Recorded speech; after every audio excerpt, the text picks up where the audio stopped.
My name is Maya Lynn, and I'm 28 years old.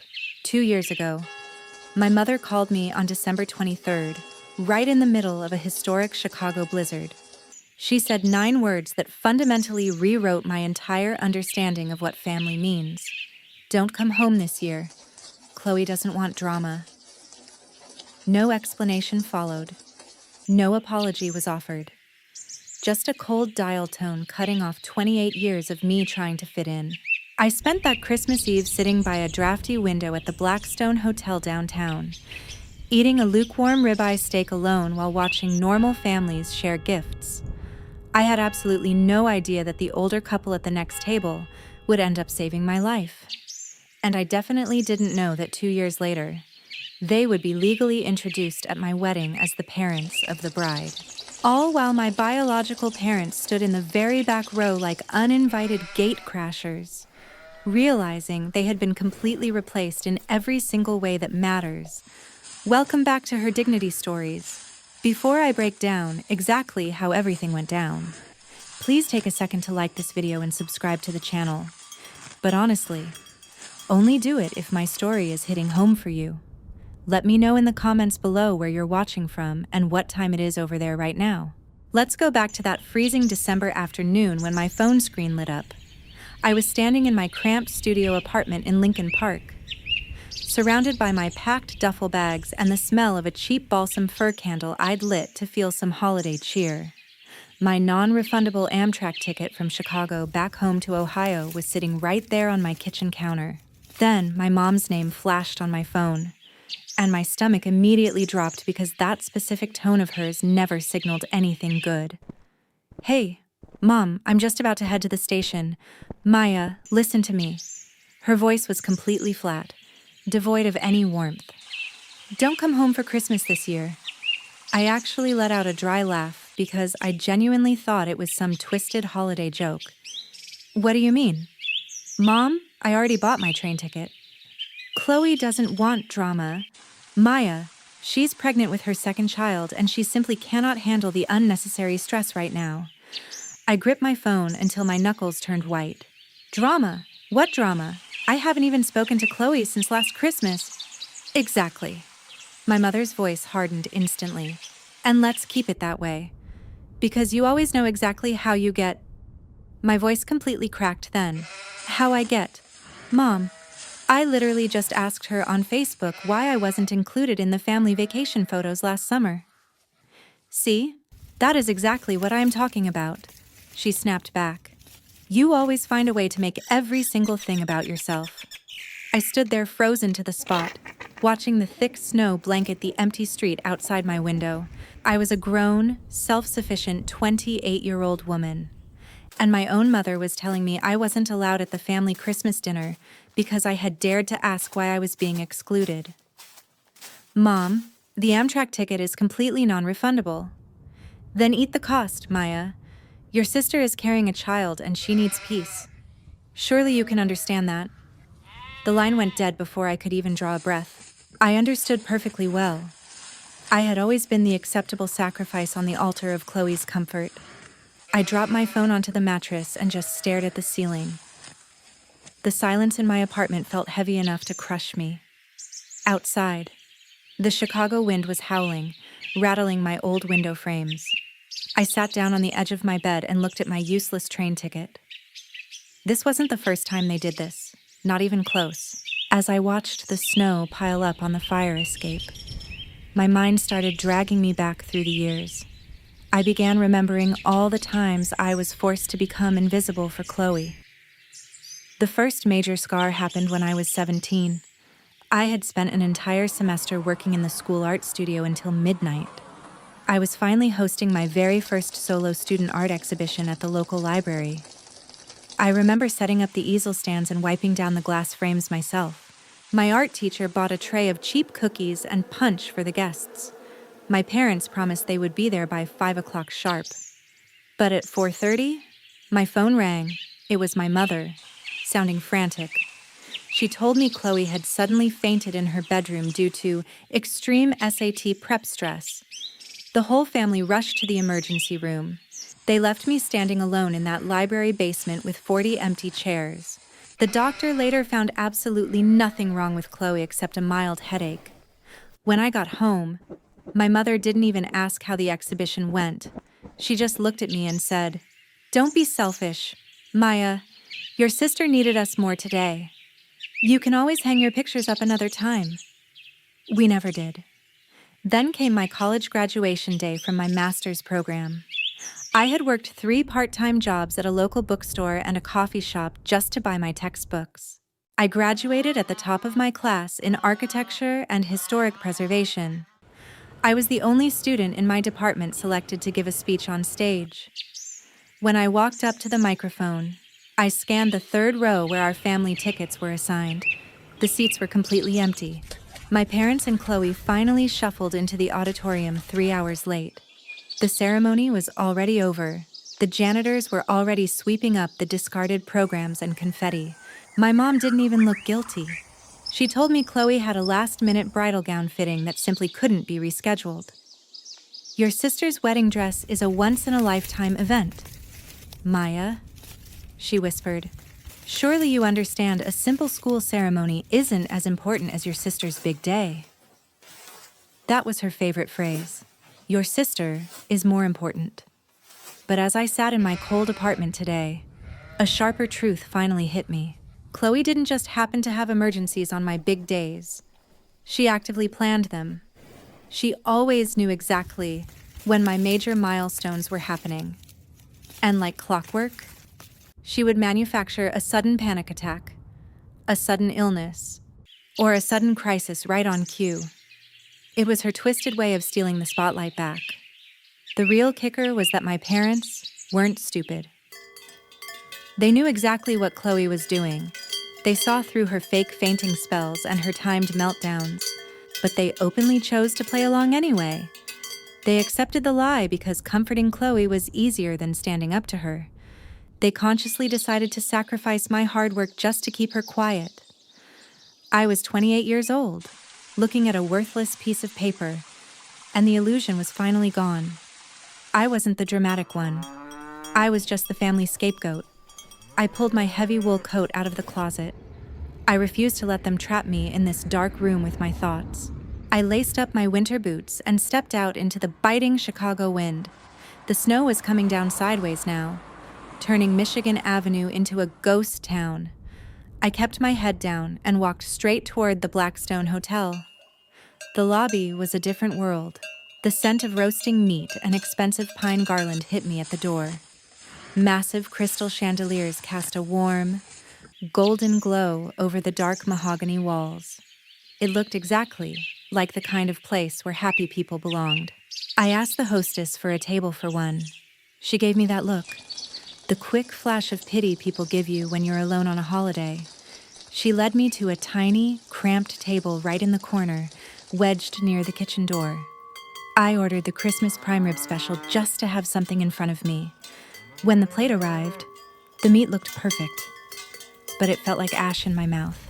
I just sat there, using my fork to push a cold clump of mashed potatoes around.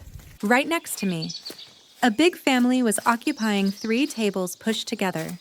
They had 3 generations there, from a grandfather in a flannel shirt to toddlers in matching sweaters.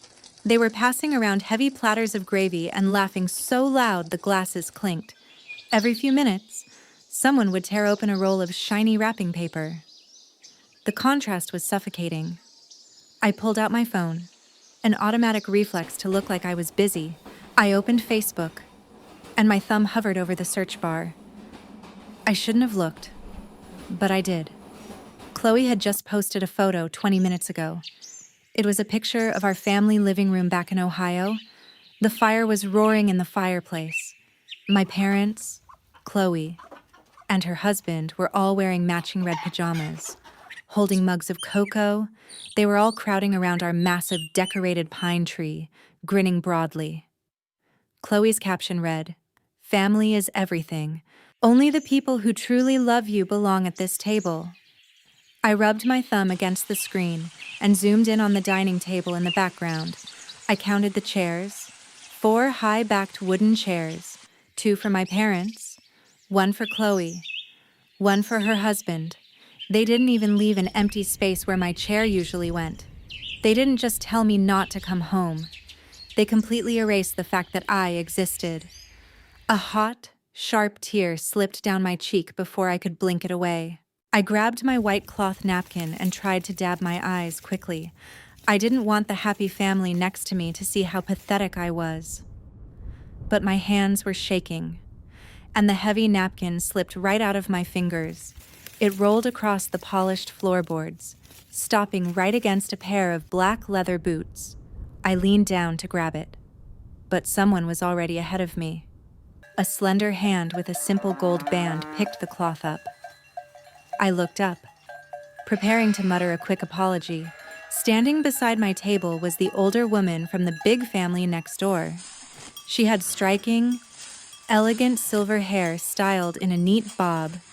She was wearing a soft cashmere sweater, and she looked like she belonged in a classic magazine. But it was her eyes that caught me. They were dark, sharp, and intensely focused on me. I held my hand out for the napkin and forced a fake, tight smile. "Thank you," I muttered, my voice sounding thick and strained. "Sorry about that. Just holiday allergies." The woman didn't hand the napkin back. Instead, she pulled out the empty chair right across from me and sat down. She set the napkin on the white tablecloth and leaned forward, resting her chin on her hands. She looked directly into my eyes, stripping away my pathetic defense in a single second. "Allergies don't make people look this heartbroken on Christmas Eve, sweetheart," she said. Her voice wasn't loud, but it had a steady, no-nonsense weight to it. I froze, completely caught off guard. Nobody in my own family had looked at me with that much genuine attention in 10 years. I opened my mouth to repeat my lie, but the words died in my throat. I just sat there in total silence, staring back at this elegant stranger in absolute shock. The silver-haired woman gave me a soft, knowing smile. "I'm Evelyn, by the way," she said, extending her hand. I wiped my palm on my jeans and shook it. "Maya," I whispered. "Well, Maya, nobody should eat a cold dinner alone on Christmas Eve," Evelyn said. Standing up, she pointed toward the massive long table where her family was gathered. "Come over and sit with us. We have plenty of room and way too much food." My heart did a strange flip, but my automatic defense mechanism kicked in immediately. "Oh, no, thank you. I couldn't possibly intrude on your family holiday," I said, backing away. "You're not intruding if you're officially invited," a booming voice called out from the big table. An older man with thick glasses and a friendly face waved his fork at me. "I'm Raymond, her husband, and you need to save us from this kitchen disaster." He laughed. A younger guy sitting next to him, probably around 30, grinned and nodded in agreement. "He's not kidding." "Maya," the young man called out. "My name is Julian. Our chef tonight pulled the prime rib out about 20 minutes too late. It tastes like a leather boot, so we need a distraction before my dad starts complaining." The whole table burst into comfortable, easy laughter. I looked down at my lonely corner, then back at their bright, welcoming circle. I took a deep breath, picked up my water glass, and walked over to the big table. Julian immediately stood up and pulled out a heavy oak chair right next to him. Within 2 minutes, someone handed me a warm basket of sourdough rolls. Raymond poured a generous splash of red wine into a clean glass for me. "So, Maya, what brings you to Chicago?" Raymond asked, leaning forward on his elbows. "I actually moved here for work," I said, taking a nervous sip of wine. "I'm an art conservator and historic preservation architect." Julian froze right in the middle of buttering his bread roll. He set his knife down and stared at me, his eyes widening. "Wait, you're Maya Lin?" he asked, his voice full of genuine surprise. "The Maya Lin who wrote the restoration blueprint for the old Union Station terminal downtown?" I blinked, completely stunned. "Yes, that's my project. How do you know about that?" Julian reached into his leather messenger bag on the floor and pulled out a magazine. It was the latest issue of the Midwest Architecture Journal. He flipped it open to the center spread, showing my face standing in front of the brick station. "I'm a landscape architect for the City Park District," Julian said, shaking his head in disbelief. "I've been studying your structural preservation layout for 3 weeks for our new plaza design. Your brickwork restoration technique is absolutely brilliant. Maya." Raymond slapped the table with his palm, looking incredibly proud. "See that? A celebrity is sitting at our table." The old man cheered. For the next hour, I talked about my passion for old buildings and historic mortar mixes. I talked about the challenges of fixing 100-year-old limestone in Chicago winters. And for the first time in my entire life, nobody rolled their eyes. Nobody cut me off to talk about a dress fitting or a fake illness. The whole Harrison family listened to every word like I actually mattered. They asked real questions, passed me the cranberry sauce, and nodded along.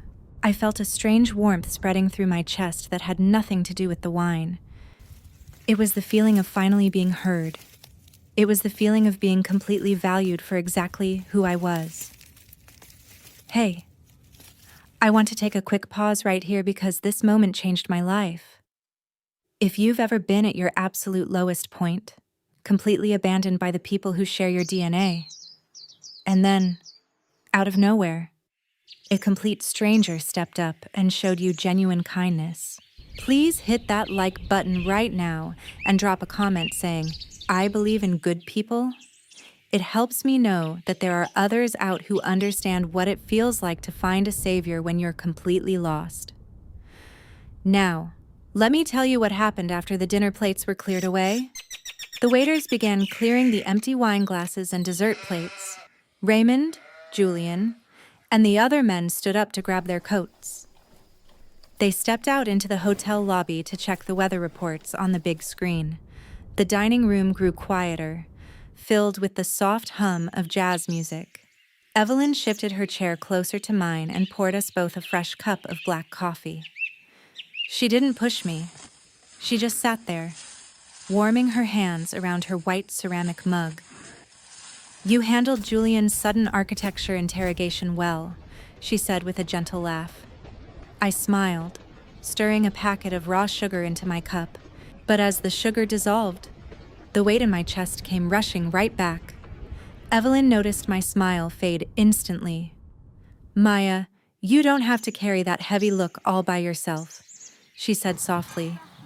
"If you want to talk about why you were at that corner table alone, I'm listening."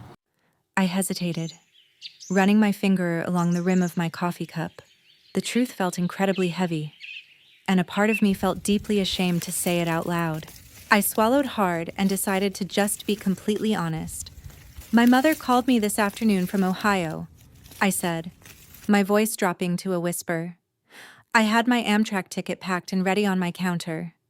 "She told me not to bother coming home for Christmas because my sister, Chloe, didn't want drama." Evelyn didn't gasp.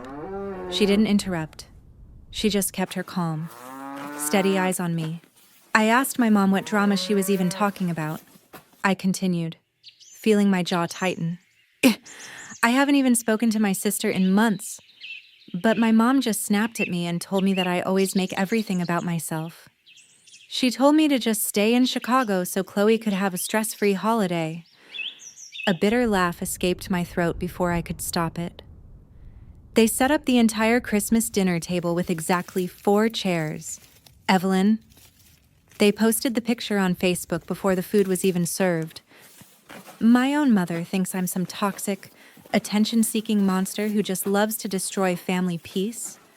Evelyn listened to every word, her expression perfectly calm but incredibly deep. She reached into her small leather purse sitting on the table. She pulled out a crisp, cream-colored business card and slid it across the white tablecloth toward me.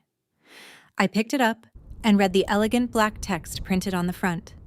"Evelyn Harrison, MS, licensed marriage and family therapist." I blinked, looking from the card back up to her face in utter shock. "You're a family therapist?" I asked, my voice cracking slightly. I spent 35 years working in clinical family psychology before I retired. Evelyn nodded. I have sat in rooms with thousands of families over the decades. Maya, I have seen every single variation of dysfunction, manipulation, and pain that human beings can inflict on each other. She leaned forward, placing her warm hand directly over my trembling knuckles. I want you to listen to me very carefully right now. Maya, she said, her voice turning firm. In a toxic or narcissistic family dynamic, there is always a very specific rule. The child who is the most sane, the most independent, and the most grounded in reality is always the one who gets labeled as the troublemaker. I stared at her, my breath catching completely in my throat. They call you dramatic, and they accuse you of causing chaos just because you dare to ask honest questions. Evelyn continued. They do this because your honesty and your success threaten their entire system. The truth of who you are completely shatters the fake mask of peace they try to show the world. They don't exclude you because you are bad, Maya. They exclude you because they cannot control you, and your presence forces them to look at their own lies. You are not the problem here. Sweetheart, you never were. The words hit me like a physical wave, knocking the air right out of my lungs. For my entire life, I had been carrying this unspoken, crushing guilt. I had spent years believing that maybe my mother was right. Maybe I really was too sensitive. Maybe I really was the one ruining every holiday and every birthday. But sitting in that warm dining room, looking into the eyes of a professional who didn't even know me, the guilt just evaporated. It felt like a concrete block had been lifted off my chest. I wasn't crazy. I wasn't the villain. I was just the only person in that house who refused to live a lie. A deep sense of relief washed over my entire body, starting from my shoulders down to my fingertips. I looked at the business card in my hand, gripping it tightly like a lifeline. A switch flipped inside my mind right then and there. I realized I was completely done trying to earn a seat at a table that was designed to lock me out. I was done apologizing for having feelings and done shrinking myself to make Chloe feel big. My biological family wanted silence. And from this moment on, I was going to give them exactly that. I looked up at Evelyn, my eyes blurry with tears, but my face completely steady. Thank you, I said. And for the first time all day, my voice didn't shake. You have no idea what those words just did for me. Evelyn smiled, squeezing my hand one last time as the men started walking back into the room. I think I have a pretty good idea. Maya, she whispered. Now, let's go get some fresh air. The storm outside is finally clearing up. I blocked my mother's number the very next morning. I blocked Chloe, and I blocked my father, too. Over the next 2 years, from 2024 to 2026, my life completely transformed. Every single Sunday afternoon, I found myself pulling my car up to the Harrisons' red brick house in Evanston. The house always smelled like roasted garlic, fresh coffee, and old paper. It became my sanctuary, the one place where I didn't have to walk on eggshells. Raymond spent hours with me in his basement library, showing me how to repair water-damaged leather bindings from the 1800s.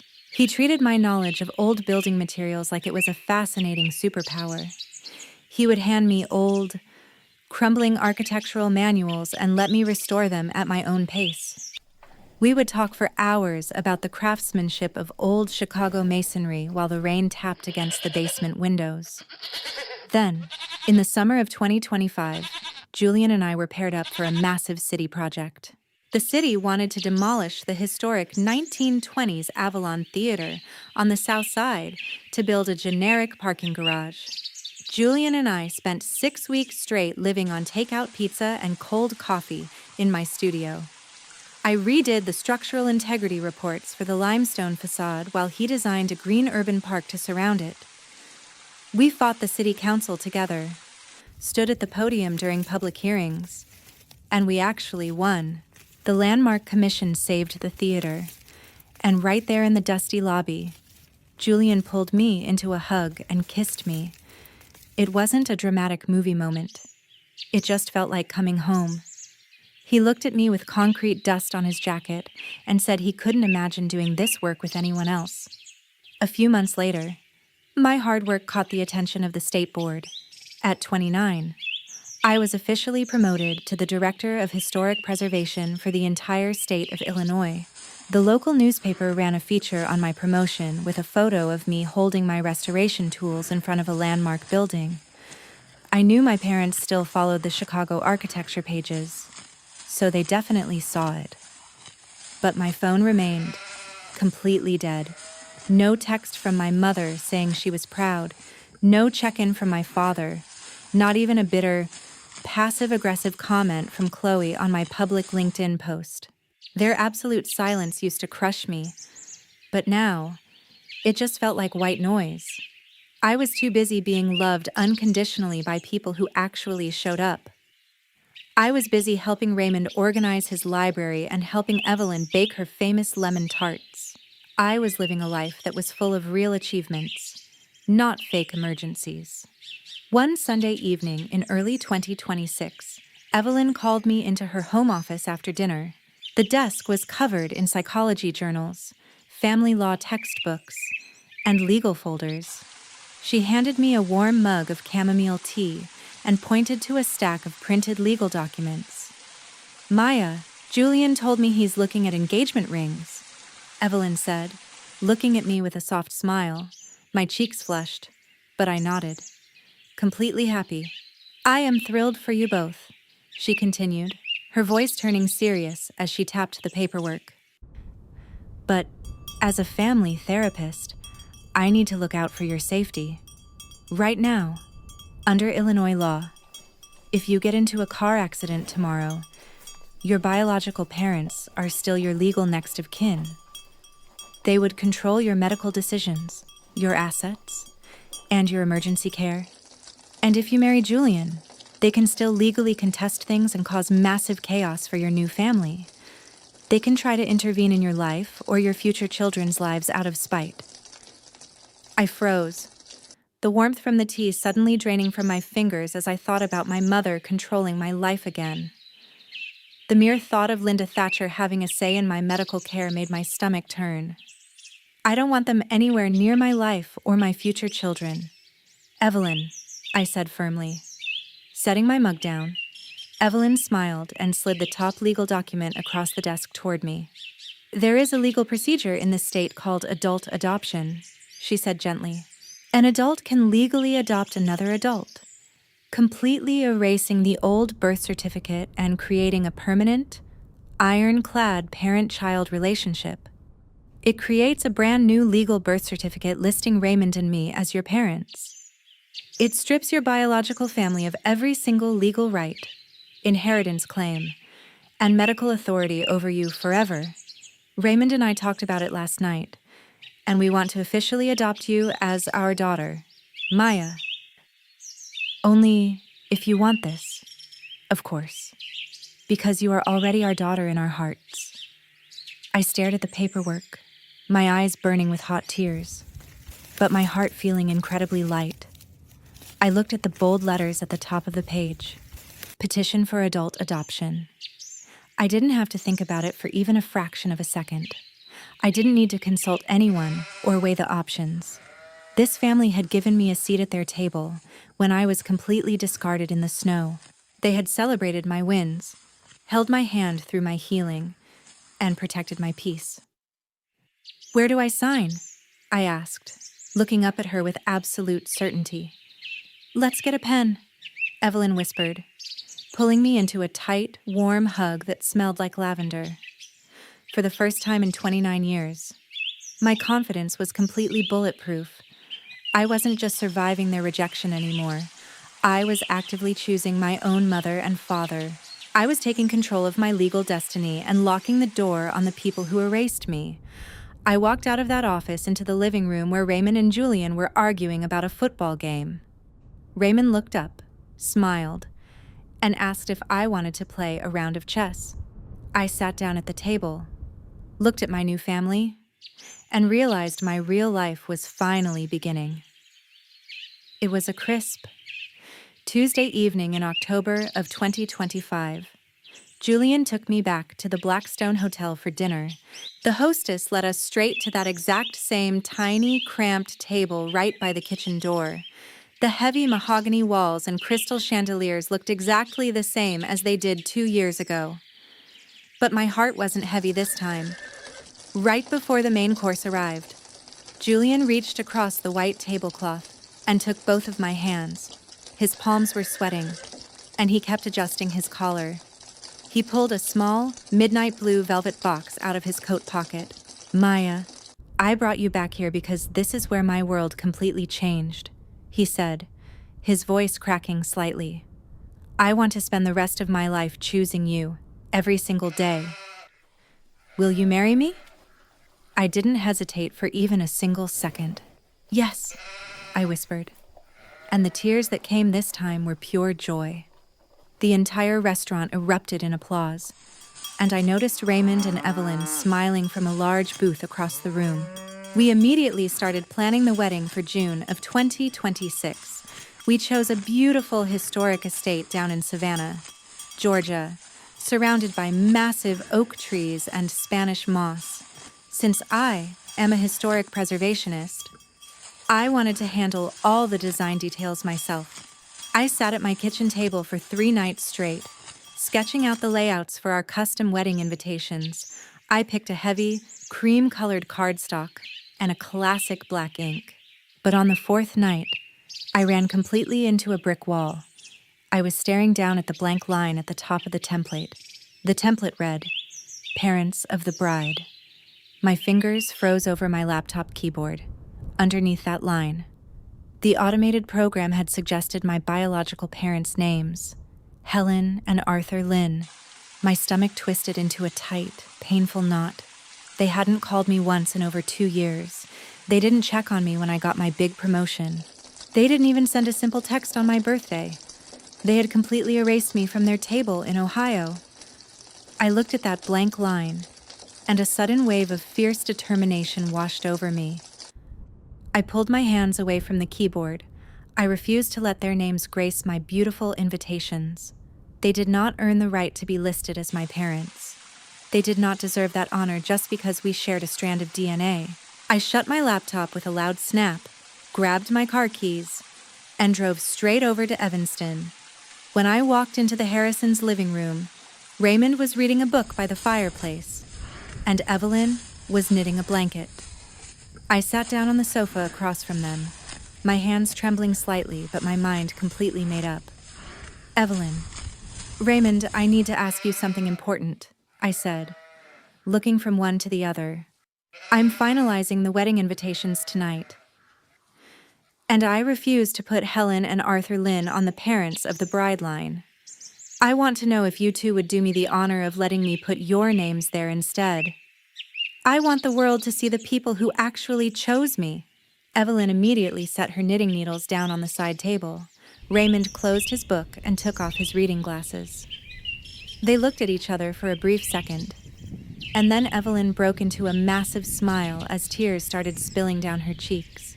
She stood up, walked over to her oak desk, and unlocked the top drawer. She pulled out a thick legal folder with a gold state seal on the front.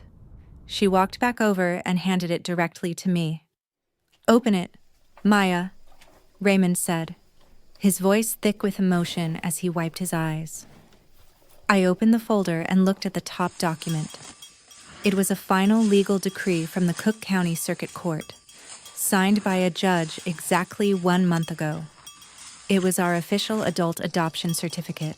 The document legally stated that Maya Lynn was now permanently, officially, and undeniably the daughter of Raymond and Evelyn Harrison.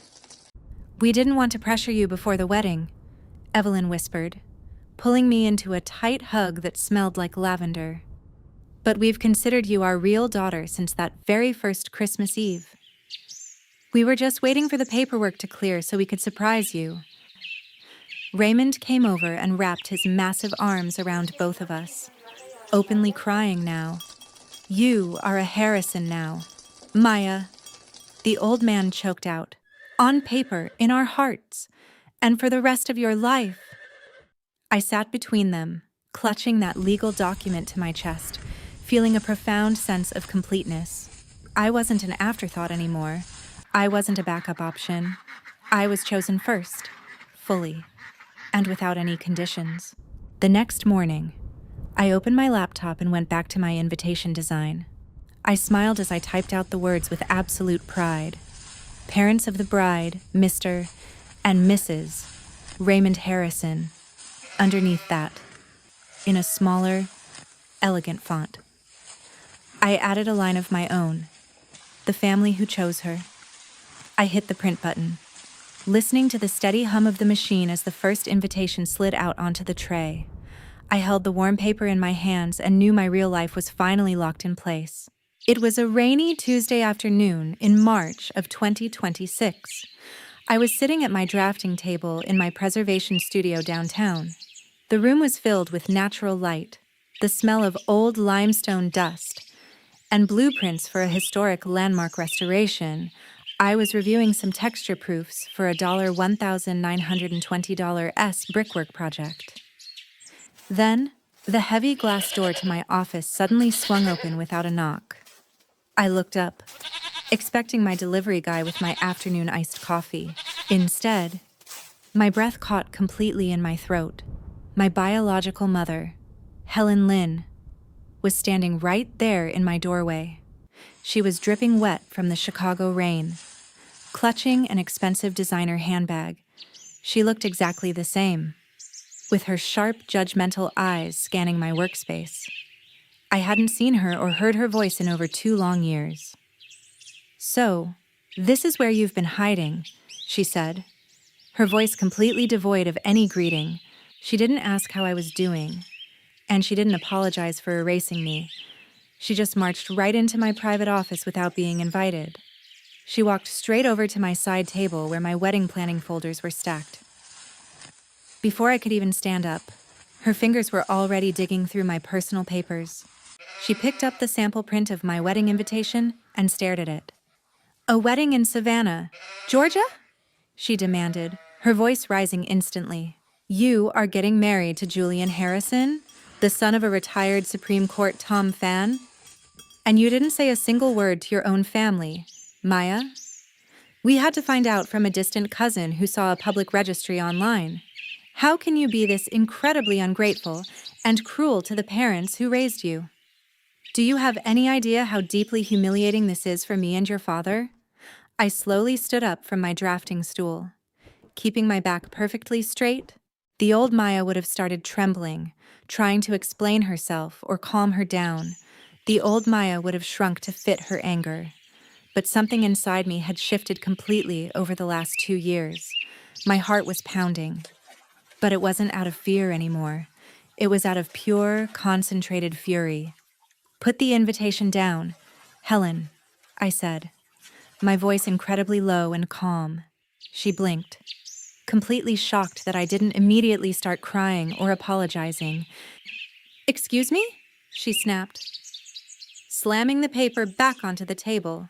"I am your mother, Maya. You don't get to address me by my first name, and you don't get to lock us out of your life.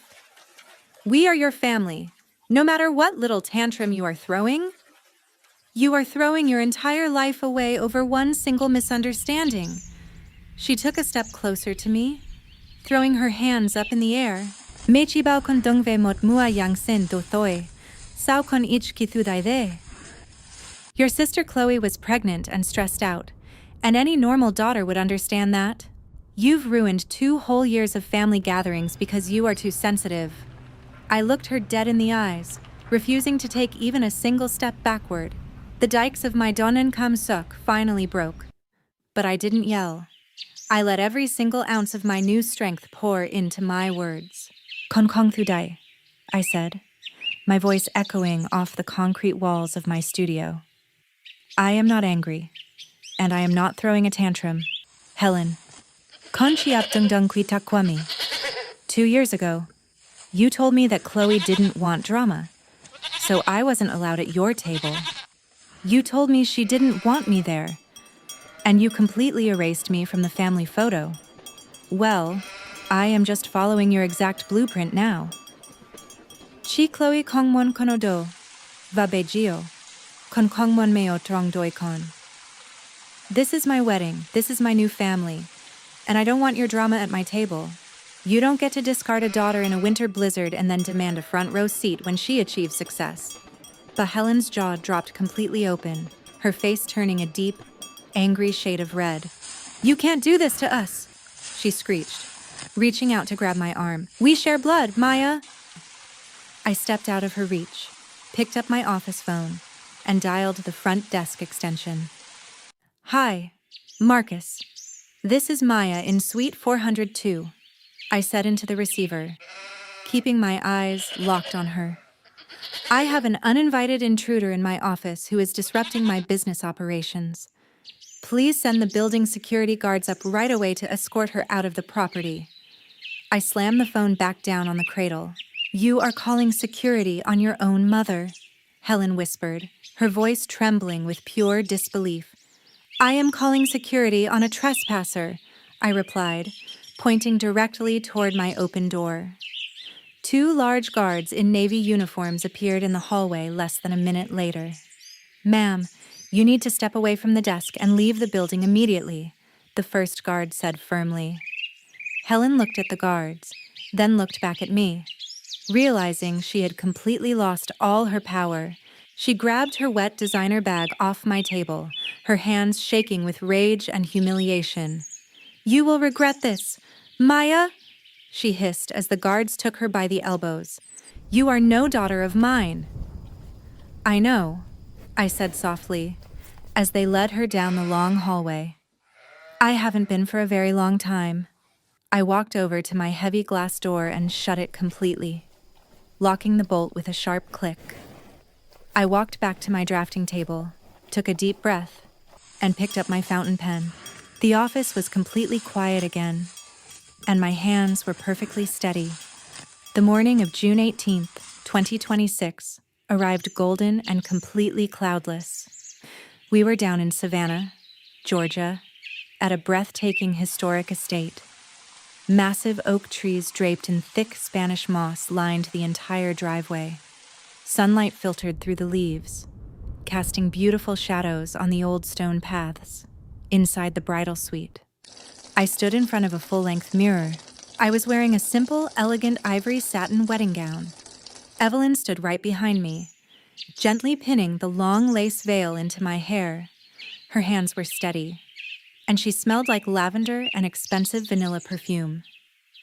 You are absolutely stunning, Maya, she whispered, smoothing down the train of my dress. Thank you, Mom, I said, and the word felt completely natural in my mouth now, but underneath my calm exterior, I was highly practical. I knew exactly how my biological family operated. The Lins were a family built entirely on keeping up appearances and demanding control. After Helen stormed out of my Chicago studio in March, I knew she wouldn't just accept defeat. She couldn't stand the thought of me marrying into a prominent family without her getting the credit. So, I had actively prepared for the worst. I spent $2,500 of my own savings to hire a professional, private security team for the day. 3 large men in sharp black suits were stationed right at the heavy iron gates of the estate. They had a strict, printed guest list and individual photo IDs for every single person, around 2 in the afternoon. The lead security officer's voice crackled over the radio on the vanity table. Code Delta at the front gate, Miss Lin, the officer said firmly. We have 3 individuals who just arrived in a local airport rental shuttle. They are identifying themselves as Helen, Arthur, and Chloe Lin. They do not have invitations, but they are causing a massive scene with my men. The older woman is screaming that they are the official birth family, and they are walking in regardless. Evelyn stopped adjusting my veil, her eyes flashing with instant concern. Do you want me to have Raymond handle this, Maya? she asked quietly. No, I said, turning away from the mirror and looking her straight in the eye. This is my day, and I am completely in charge here. I picked up the security walkie-talkie from the table and pressed the side button. Officer, this is Maya, I said, keeping my voice entirely cold and level. Do not let them push your men around, but do not turn them away either. Let them walk through the gates. But here is the catch. You will escort them directly to the outdoor ceremony, seating yourself. Do not allow them anywhere near the front 5 rows reserved for my real family. Put them in the absolute last row of folding chairs at the very back of the lawn. Place them directly behind my coworkers from the State Historic Preservation Department. Let them sit in the hot Georgia sun and watch the entire thing from a distance. The radio went quiet for 2 seconds before the officer replied. Understood. Miss Lynn, we are moving them to the back row now. I set the radio down, my hands perfectly still. I wanted them to see exactly what they had thrown away in that Chicago blizzard. I wanted Helen and Chloe to witness the beautiful life I built entirely without their permission. Before I tell you about the absolute explosion that happened when the ceremony started, I have a real question for you. If you were standing in my wedding shoes, would you have let your biological parents walk through those iron gates? Or would you have left them stranded outside on the dirt road? Type yes or no in the comments right now, because I genuinely want to know what you would have done. Now, let me tell you about the moment the wedding march began to play. The sun went down, and the party moved inside the old stone barn. The space was beautiful, with exposed rock walls and strings of warm Edison bulbs. About 150 guests from Chicago and Savannah filled the wooden tables.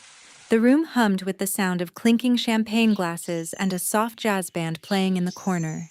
Julian and I stood near the main stage, holding hands. I glanced toward the very back row near the heavy wooden exit doors. Helen, Arthur, and Chloe were sitting at a small table right behind my state preservation team. Helen was wearing a very expensive, traditional silk dress she had clearly bought to look important. She sat tall, adjusting her pearl necklace and looking around the room like she owned it. Chloe was furiously tapping her phone screen, looking completely annoyed by the seating arrangement. Suddenly, the jazz music faded out. The wedding MC walked up to the microphone at the center of the stage. Ladies and gentlemen, if I could have your attention for a very special moment. His voice boomed through the speakers. The entire room went completely quiet. People set their drinks down and turned toward the front. Before we begin the main dinner, it is time to recognize the foundation of this beautiful couple, the MC said, smiling. Please look to the front as we introduce the parents of the bride. The moment those words left his mouth, Helen reacted. She stood straight up from her chair in the back row. She smoothed down the front of her expensive silk dress. She lifted her chin, preparing to walk down the center aisle toward the stage. She had this completely smug, self-satisfied look on her face. She genuinely believed her name was about to be called in front of all these high-profile people. She thought she was about to take her place in the spotlight. The MC took a deep breath and looked at his cue card. Let's give a massive round of applause for the parents of the bride, Mr. Raymond and Mrs. Evelyn Harrison. The entire barn erupted into roaring applause and cheers. Several people whistled, and the photographer's flashbulbs started going off rapidly. Evelyn and Raymond stood up from the head table right next to us. They were absolutely beaming with pride as they stepped into the bright spotlight. Raymond wrapped his arm tightly around Evelyn's waist, and they walked up to join Julian and me. Evelyn pulled me into a warm hug, kissing my cheek while Raymond shook Julian's hand firmly. I watched Helen's face from across the room in absolute slow motion. Her smug smile froze completely. Then her face turned entirely white, losing every single ounce of color. Her hand dropped from her pearl necklace and began to visibly tremble. She stood there paralyzed in the back row, staring at the stage in total disbelief. The realization hit her like a bucket of ice water. She had been completely and officially replaced. She was locked out in front of 150 members of high society. To every single guest in that room, Raymond and Evelyn Harrison were simply my real parents. Nobody even knew who the angry older woman in the back row was. Chloe noticed the humiliation and tried to pull her usual stunt. She suddenly let out a loud, dramatic sob and buried her face in her hands. She sat there wailing, trying to create an emergency to drag the attention back to her table. But the applause for the Harrisons was way too loud.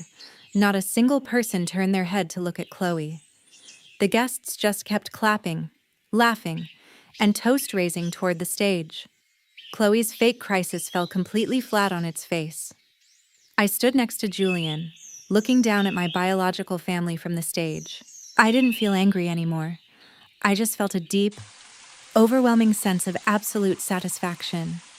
The people who threw me away like a piece of trash were finally forced to watch my victory from the shadows. Justice wasn't a loud argument or a physical fight.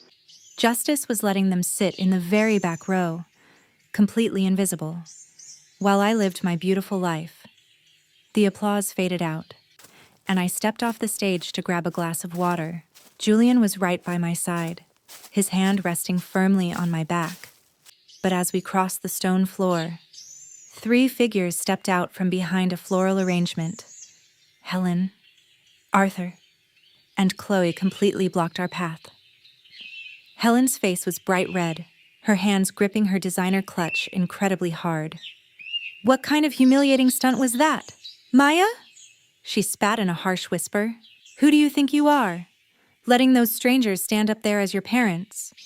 I am your mother. I gave birth to you. You cannot just erase me." Chloe stood right behind her, arms crossed, nodding with a look of pure spite. I didn't blink, and I didn't take a single step back. I slowly reached into the small satin clutch I was carrying. I pulled out a folded piece of white paper stamped with a gold state seal. I unfolded it right in front of her face, holding it steady under the warm lights. "No, Helen, legally, you are not my mother anymore," I said, my voice cold and level. "This is a certified copy of my adult adoption decree from the Cook County Court.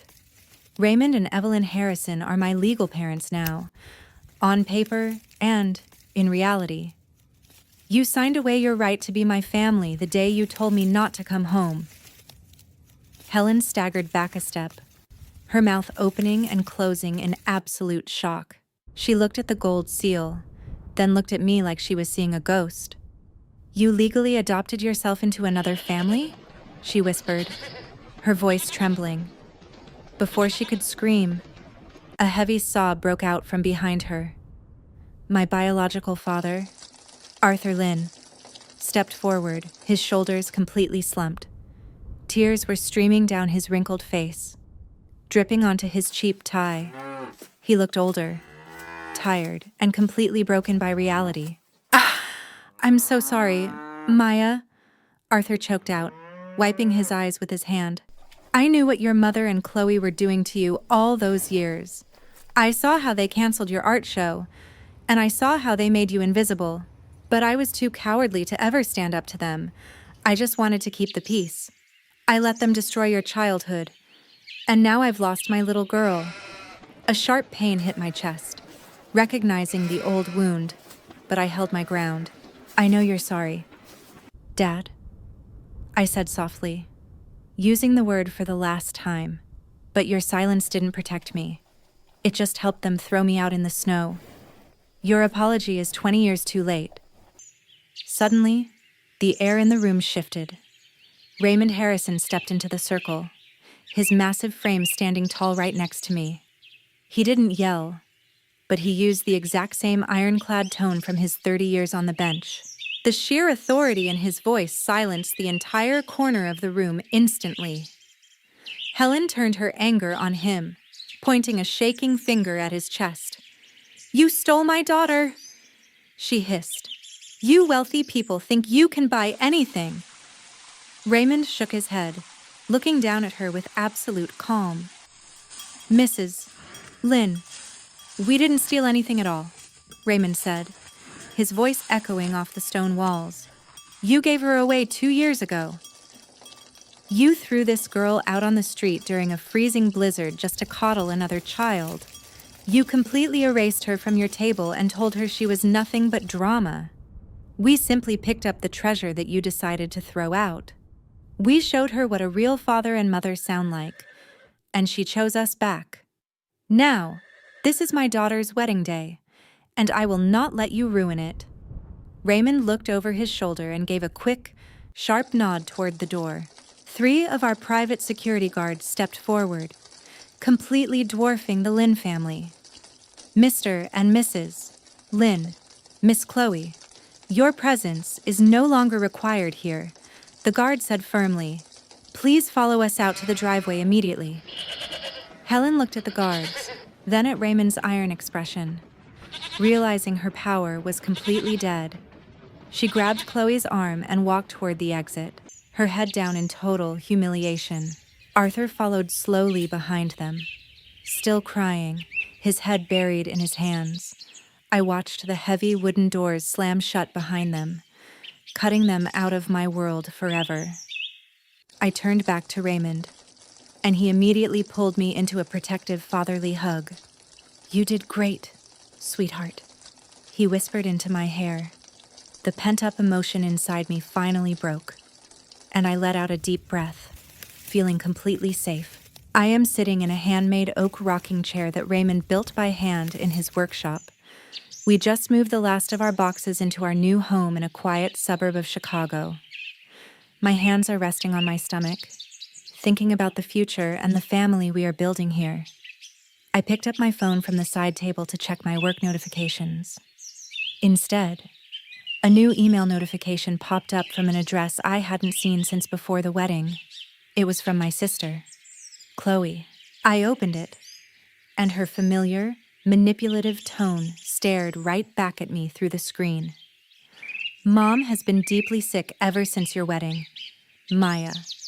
The email read, I hope you're happy now that you won your little game and caused this entire family so much misery.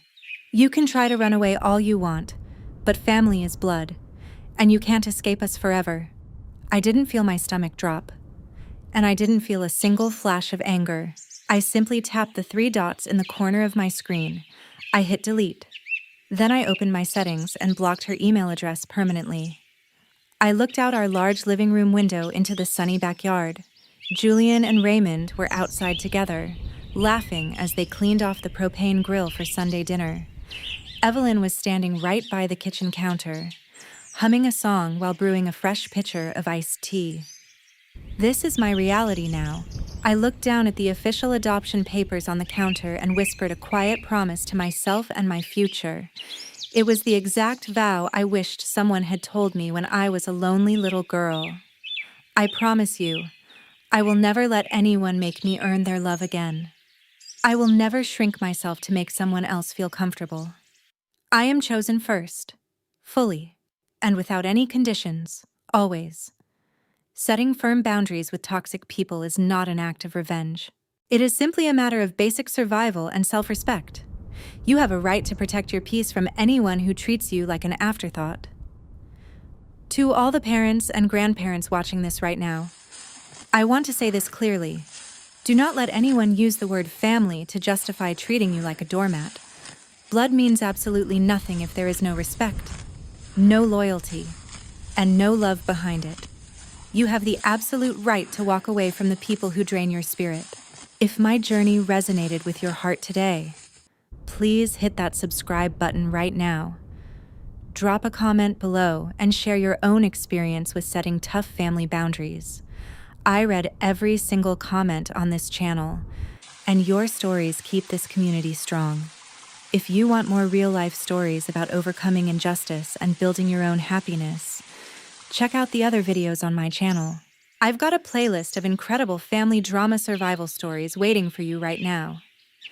In my very next video, I am going to expose a shocking story about a mother-in-law who tried to secretly steal her son's inheritance, and the brilliant trap his wife set to catch her, red-handed.